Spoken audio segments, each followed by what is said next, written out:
Trauma doesn't just sit in the back of your mind like a bad memory. It physically and neurologically rewires your entire operating system. Think of it like a software update that you never asked for, but your brain installed anyway just to keep you alive. When you are a trauma-born empath, the label sensitive is actually a massive understatement. You aren't just feeling things more deeply, you are operating with a high-definition radar that most people don't even know exists. While others walk into a room and notice the decor or the music, you walk into a room and unconsciously perform a full-scale tactical scan. You aren't looking for the exit signs, you're looking for the emotional exits. You are tracking the invisible tension between a couple in the corner, the forced smile on the host's face, and the exact moment the energy in the room shifts from relaxed to restrictive. This hyper-awareness isn't a personality quirk. It is a sophisticated survival mechanism. At some point in your past, your safety depended on your ability to predict the unpredictable. If you grew up in an environment where a parent's mood could flip like a switch, or where peace was a fragile, temporary state, your brain realized that being average at reading people wasn't enough. You had to become an expert. You had to learn to interpret the slightest tightening of a jaw, the specific pitch of a footstep, or the heavy silence that precedes a storm. You weren't overthinking back then. You were gathering intelligence. You were calculating the odds of a conflict before it even started, so you could adjust your behavior, shrink yourself, or prepare for impact. As an adult, this means you are constantly reading between the lines of every single interaction, often without even trying. You pick up on the micro-glitches in human behavior, the split-second inconsistency where someone's words say, "I'm fine," but their pupils, their posture, and their energy are screaming that they are resentful. To the average person, this looks like magic or paranoia, but to you, it's just data. You are seeing the raw code behind the social mask. This is high-level pattern recognition that was forged in a pressure cooker. Your brain became exceptionally efficient at identifying threats, but in this case, the threat isn't a predator in the woods, it's the emotional volatility of the people around you. The reality is that you are navigating a world of whispers while everyone else is only listening to the shouts. This level of perception is exhausting because your radar never truly turns off. You are absorbing the atmospheric pressure of every room you enter, calculating shifts in energy with the precision of a weather satellite. You've mastered the art of the gap, that tiny space between what a person intends to project and what they are actually feeling. Because safety was once a moving target for you, your brain refuses to stop tracking it. You have been conditioned to believe that if you stop scanning, you might get hurt. So you remain the silent observer, the one who knows exactly what's going on under the surface, holding a level of insight that is both a profound gift and a heavy, involuntary burden. To the outside world, your depth of perception is often mislabeled as a flaw. People look at you and see someone who is too sensitive, someone who takes everything to heart, or someone who just can't seem to let things go. But that interpretation is a total misunderstanding of the biological hardware you're running. You aren't simply feeling more in a way that makes you fragile. You are detecting more because your sensors are tuned to a frequency most people can't even hear. It's not that you are being dramatic or choosing to be affected by the atmosphere. It's that your brain is physically unable to ignore the data it's collecting. While the average person navigates a conversation like they're reading a children's book, taking words at face value and moving on, you are reading a complex technical manual. You are processing the spoken word, the tone of voice, the body language, and the hidden intent all at the same time. You aren't reacting more than others. You are simply aware of 10 times the information they are. This level of precision is actually a superpower of detection, but it comes with a massive hidden tax. Because your brain is so focused on gathering this data for your survival, it often forgets to build a wall between you and the information you're receiving. This is where the lack of natural boundaries becomes a crisis. Most people have a built-in emotional skin that keeps other people's moods from entering their own system. For a trauma-born empath, that skin is often missing or paper thin. When you walk into a room where someone is boiling with silent rage, you don't just notice it, you absorb it. Their anger literally becomes your physical unease. Their frantic stress becomes a tightening in your chest. You are essentially a human sponge in a world full of spilled emotions. And because you can't help but soak it all up, you end up carrying the weight of rooms you only walk through for 5 minutes. This constant influx of external data leads to a specific kind of soul-crushing psychological fatigue that most people will never understand. It's a quiet, heavy exhaustion that comes from being the unpaid emotional janitor of every environment you enter. Without even realizing it, you spend your day-to-day life managing emotional climates that aren't even your responsibility. You're subconsciously trying to fix the tension in the air or smooth over someone's discomfort just so your own nervous system can finally stop ringing the alarm. You are working a full-time job of emotional regulation for everyone around you just to find a second of peace for yourself. This isn't weakness, it's a massive expenditure of energy. You are running a high-performance engine at redline levels just to survive a normal social interaction, and that is why you feel so drained while everyone else seems perfectly fine.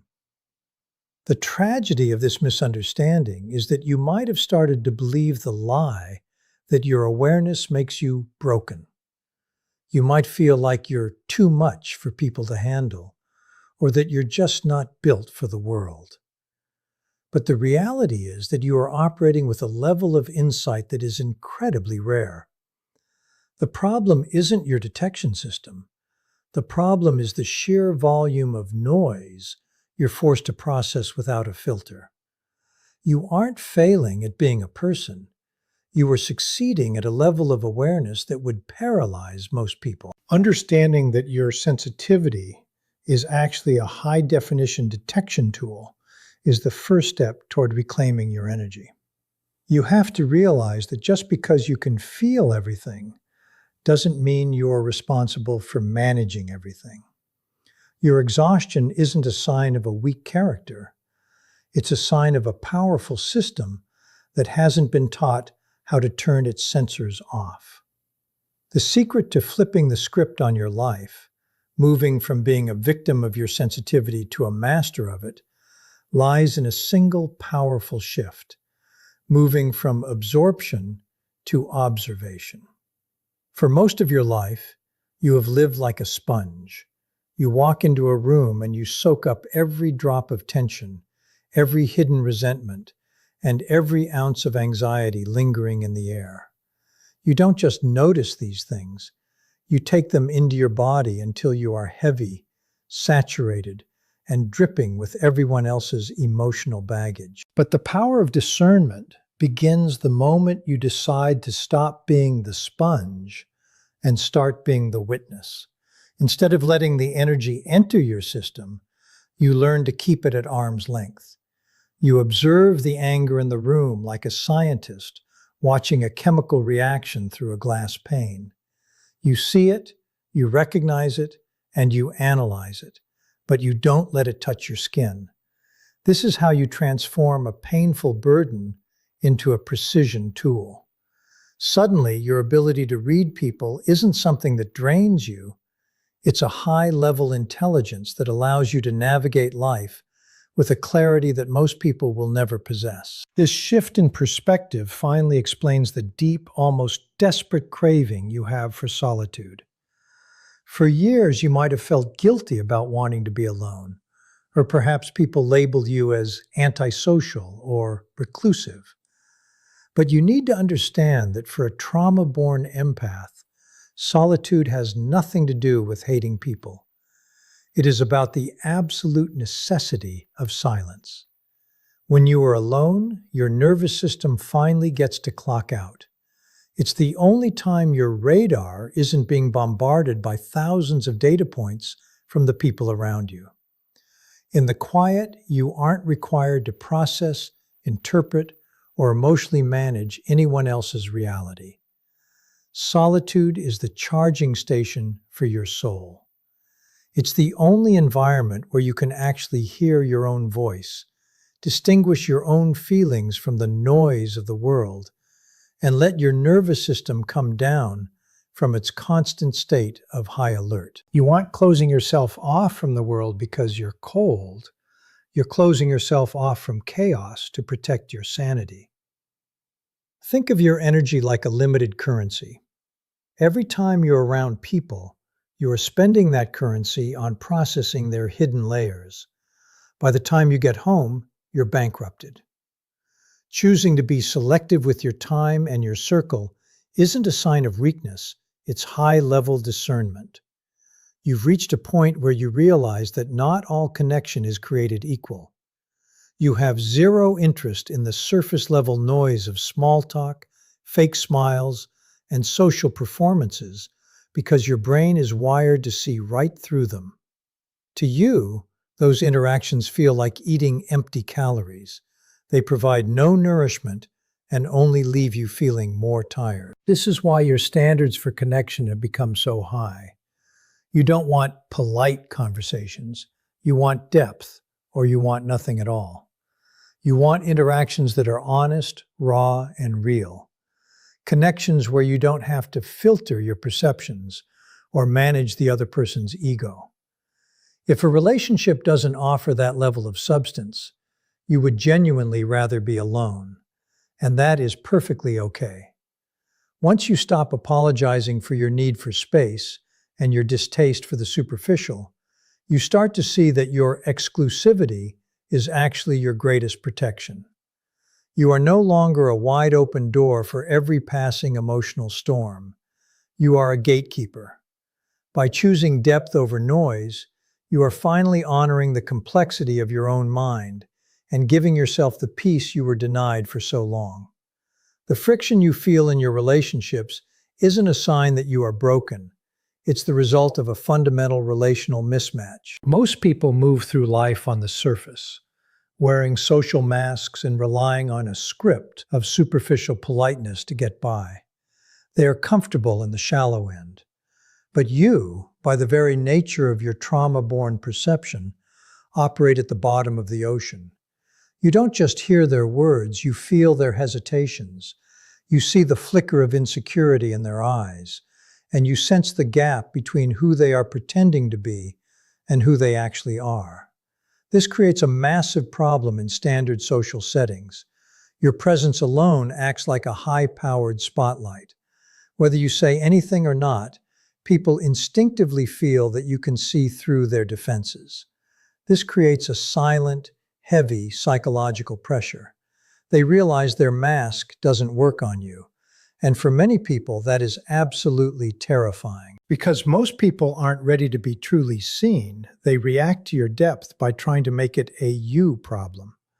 This is where the labels come from. They will call you too intense, too serious, or tell you that you're overanalyzing everything. It's important that you understand the truth behind these words. These aren't objective critiques of your character. They are defensive maneuvers.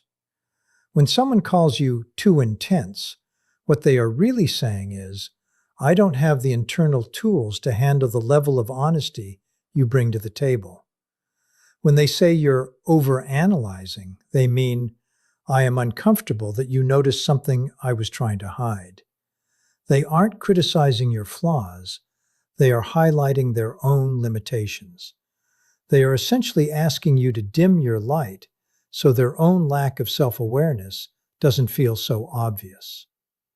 This mismatch creates a painful cycle where you feel like you're constantly too much for the people you care about. You might find yourself apologizing for your insights or trying to dumb down your emotional intelligence just to make others feel comfortable.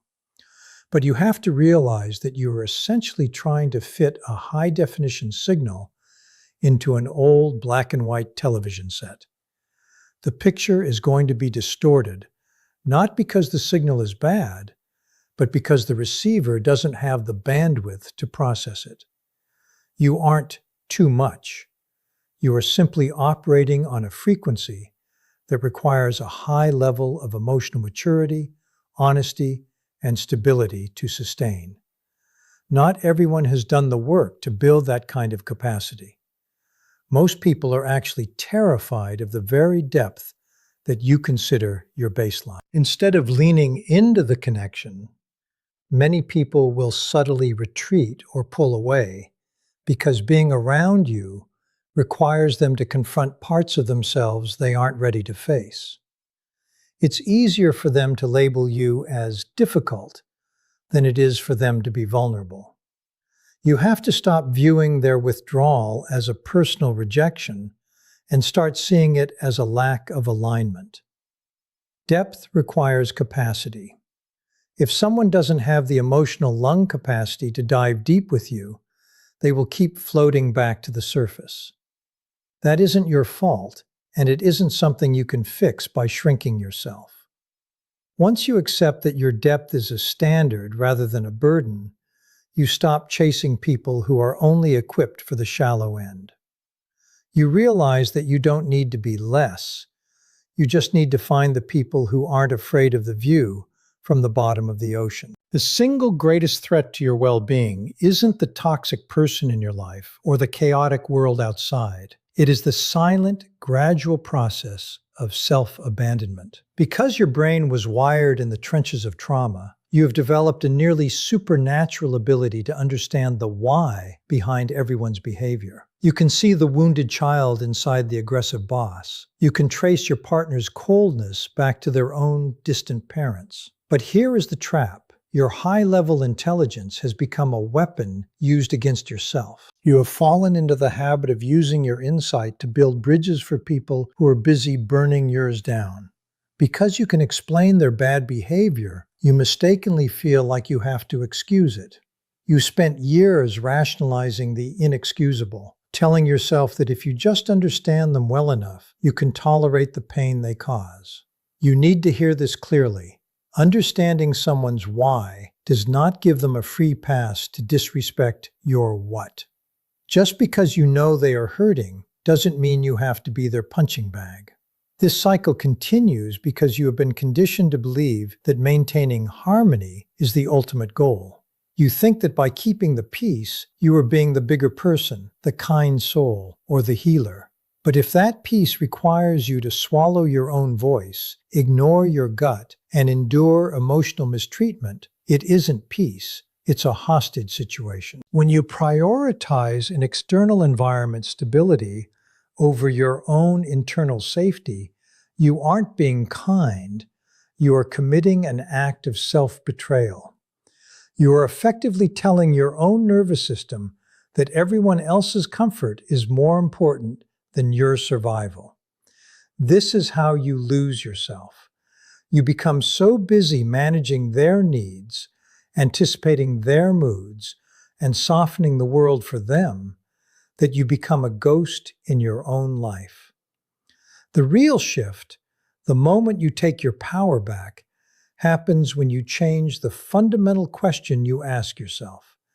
You must stop asking, "What do they need from me to feel okay?" and start asking, "What is this interaction costing me?" If the cost is your sleep, your self-esteem, or your sanity, the price is too high. This leads to what I call the 1% shift, the narrow path where the most empowered empaths walk. These individuals haven't turned off their empathy or become cold. They have simply refined it into a sharp, protective tool.